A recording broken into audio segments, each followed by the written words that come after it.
तो जय नित्यानंद। अब आज का जो ज्ञान है वो ये है कि आपको बड़ा सावधान होना पड़ेगा। मैंने आपको पहले भी बताया था कि आप आत्मा हो, आप अविनाशी हो, और आप फंस किस में गए हो? नाशवान वस्तुओं में, पदार्थों में, नाशवान तत्व से आप जुड़ गए हो। नाशवान तत्व है प्रकृति यानी माया, और काल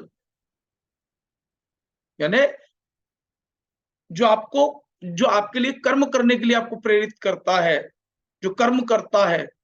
और उसमें जो काल है वो 3 प्रकार का होता है: भूतकाल, वर्तमान काल, भविष्य काल। आप भूतकाल में ही उलझे रहते हो तो परमात्मा को प्राप्त नहीं कर सकते। भूतों में ही फंसे रहोगे तो कैसे परमात्मा को प्राप्त करोगे? या आप भविष्य में ही अटके रहते हो तो आप परमात्मा को प्राप्त नहीं कर सकते। आपको वर्तमान स्थिति में आना होगा और अभ्यास करके उस स्थिति से भी टाइमलेस डायमेंशन में जाना होगा। और जो व्यक्ति, क्योंकि जो व्यक्ति 3 गुणों में सबसे खतरनाक गुण है, जिसके कारण ऊपर उठ नहीं सकता, अपने जीवन में आगे बढ़ नहीं सकता, अपने आप को जान नहीं सकता, उस परमात्मा को नहीं जान सकता, नहीं पहचान सकता, वो गुण है तामसी प्रवृत्ति। तो तामसी प्रवृत्ति का कौन सा व्यक्ति जो है परमात्मा को बिल्कुल प्राप्त नहीं कर सकेगा? वो भगवान ने यहाँ पे बताया। कौन सा? वो है कि अयुक्त, प्राकृत, स्तब्ध, शठो, अनैष्कृतिको अलस, विषादी, दीर्घ सूत्री च कर्ता तामस उच्यते। कि जो कर्ता असावधान है, अशिक्षित है, ऐंठ अकड़ वाला है, जिद्दी है, उपकारी का अपकार करने वाला है, आलसी है, विषादी है। विषादी मतलब विषय वासनाओं में लिप्त रहने वाला विषादी है, और दीर्घ सूत्री है। दीर्घ सूत्री का मतलब कल कर लेंगे, परसों कर लेंगे, और वो काम कभी करता ही नहीं। तभी तो आलसी हुआ। दीर्घ सूत्री है, वह तामस कहा जाता है। इसलिए जो तामसी प्रवृत्ति का व्यक्ति है वो दूसरों में दोष देखेगा। वो ये नहीं देखेगा कि मुझे कैसे तामस गुण से ऊपर उठना है। मैं आत्मा हूं, मैं अविनाशी हूं, और अविनाशी होते हुए भी मैं नाशवान पदार्थों के साथ संग कर रहा हूं। इस शरीर को आराम दे रहा हूं जो कि रहने वाला नहीं है, साथ छोड़ने वाला है। तुम कौन हो? तुम हो आत्मा। और तुम्हारा अपना कौन है? यही आत्मा। ये तुम्हारा कभी साथ नहीं छोड़ेगी। जो तुम्हारा साथ छोड़ दे वो तुम नहीं हो, और वो तुम्हारा नहीं है। जो तुम हो वो तुम्हारा साथ भी कभी नहीं छोड़ेगा। जैसे तुम्हारा आत्मा तुम्हारा कभी साथ नहीं छोड़ेगा, क्योंकि तुम खुद ही आत्मा हो। और तुम ये शरीर नहीं हो, ये शरीर भी तुम्हारा नहीं है। अगर ये तुम्हारा होता तो ये तुम्हें कभी नहीं छोड़ता। इस बात को गहराई से समझो, अभ्यास करो इस बात पे कि जो तुम्हें छोड़ दे वो तुम नहीं, और वो तुम्हारा नहीं।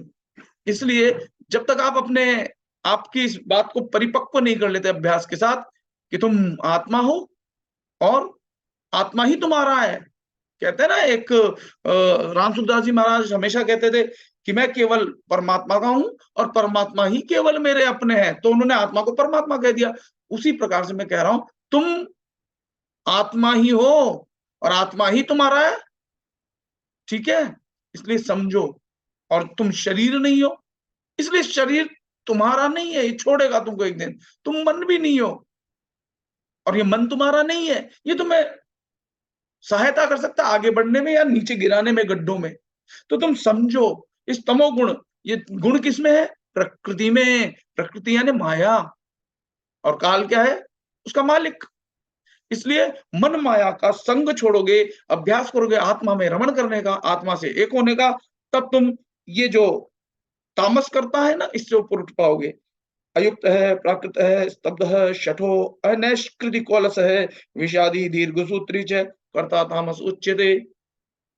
कि जो कर्ता सावधान है वो सावधान हो जाए, अशिक्षित है वो शिक्षित हो जाए। मैं बाहर की एकेडमिक पढ़ाई से नहीं बात कर रहा हूँ। शिक्षित का मतलब अपने आत्मा के बारे में शिक्षित हो जाए कि मैं आत्मा हूं। ऐंठ अकड़ वाला है, ये झूठी ऐंठ जो है, अकड़ है, इसका त्याग कर दो। किसका ऐंठ अकड़? किस बात की करते हो? शरीर की, वो तुम नहीं हो। पद की, वो तुम नहीं हो। एक दिन छूट जाना है, जो छूट जाना है वो तुम नहीं हो। रुपए पैसे धन दौलत की, वो भी तुम नहीं हो, वो भी छूट जानी है। फिर ऐंठ अकड़ किस बात की? जिद्दी। तुम जिद करते रहते हो शरीर रूप में आकर के, जब तुम शरीर के साथ संबंध बना होता है, मन माया के साथ संबंध बना होता है, तुम जिद्दी हो जाते हो, मैं ये करूंगा, मैं ये करूंगा, मैं ये करूंगा। वो जिद भी छूट जाती है, टूट जाती है। तो जिद भी तुम नहीं हो, तो झूठी जिद को लेकर के अपने आप को क्यों जिद्दी बना करके बैठे हो? उपकारी का अपकार करने वाला, आपका कोई भला करता है, सही रास्ता बताता है, सही चीज बताता है, आप उसका भी जो है अपमान कर देते हो। ये चीज नहीं होनी चाहिए। जिस किसी से भी कुछ भी प्राप्त किया है आपने जीवन में, उसके प्रति ग्रेटिट्यूड का भाव होना चाहिए, धन्यवाद का भाव। अगर नहीं होगा तो भी तुम जो है आगे नहीं बढ़ पाओगे। फिर आलसी, आलस को त्यागना ही होगा, क्योंकि आलस ही कारण है आपको अपने आप को जानने नहीं देता। इसलिए आलसी मत बनो, आलस्य का सर्वथा त्याग करो। विषादी, विषय भोगों में रमण मत करो, ठीक है ना? विषय भोग आपको और नीचे गिरा देंगे, पशु योनि में ले जाएंगे, फिर वहां विषय भोग ही होते रहेंगे। और दीर्घ सूत्री, ऐसा नहीं है जो काम हमें आज करना है, आपके पास बहुत ज्यादा समय नहीं है। यानी अगर आप 100 वर्ष जीते हो तो आपके पास 36,500 दिन है। तो आप अपने आप को जानने के लिए 24 घंटे तो अभ्यास करते नहीं हो। आप आधा समय 24 घंटे में से सो के निकाल देते हो, आधा समय जो बचता है उसमें भी आप खाने में समय निकाल देते हो, नहाने में समय निकाल देते हो, ऑफिस के काम-काजों में धन कमाने में समय निकाल देते हो। जो समय थोड़ा बहुत निकाल करके आप साधना में बैठते हो, तो कितना सा समय है आपके पास? इसलिए दीर्घसूत्री मत बनो, जो करना है वो करो, और तामसी प्रवृत्ति मत अपनाओ। अभ्यास करो कि आप इस तामसी प्रवृत्ति से निकल सको। अपने आप को जानो, दूसरे को देखने, दूसरे में बुराई ढूंढने से अच्छा है कि खुद की जो कमियां हैं उसको सुधारो।